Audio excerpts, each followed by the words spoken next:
Pudding বানানোর জন্য একটু সময়ের দরকার, কিন্তু সেই সময়টা যদি হাতে না থাকে তাহলে এইভাবে একবার পুডিং বানিয়ে দেখতে পারেন, যেটা খুব অল্প সময়ের মধ্যে তৈরি হয়ে যায় আর দেখতেও অসম্ভব সুন্দর হয় আর খেতে তো দারুণ।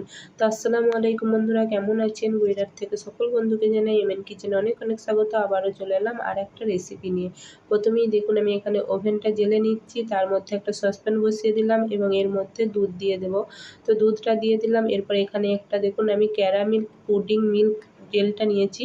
তো এখানে সমস্ত কিছু এর মধ্যেই থাকে, ক্যারামেলটাও থাকে এবং চিনি ও আগার আগার পাউডার একসাথে মিশে থাকে।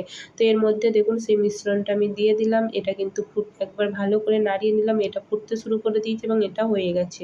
তো এটাকে রেখে দিলাম। এরপর একটা কাঁচের বাটি নিয়েছি, তার মধ্যে ক্যারামেলটা দিয়ে দিলাম, দিয়ে একটু ভালো করে সেট করে নিলাম। তো এই দেখুন সমস্ত কিন্তু একটা প্যাকেটের মধ্যেই থাকে এবং খুব অল্প সময়ে এটা তৈরি হয়ে যায়। তারপর যে মিল্কটা তৈরি করে রেখেছিলাম সেটা বাটির মধ্যে দিয়ে দিলাম, দিয়ে এটা আধা ঘন্টার মতো ফ্রিজে রেখে দিলাম। তো আধা ঘন্টা পর দেখুন চলে এসেছি, কেমন সুন্দর সেট হয়ে গেছে।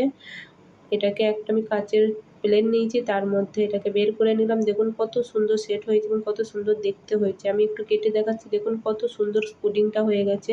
বাচ্চারা তো খুব সুন্দরভাবে খাবে আর দেখতেও কত সুন্দর হয়েছে। তো কেমন হয়েছে অবশ্যই বলবেন, আর যদি ভালো লাগে লাইক, কমেন্ট ও শেয়ার করবেন। ভালো থাকবেন, দোয়া করবেন। আল্লাহ হাফেজ।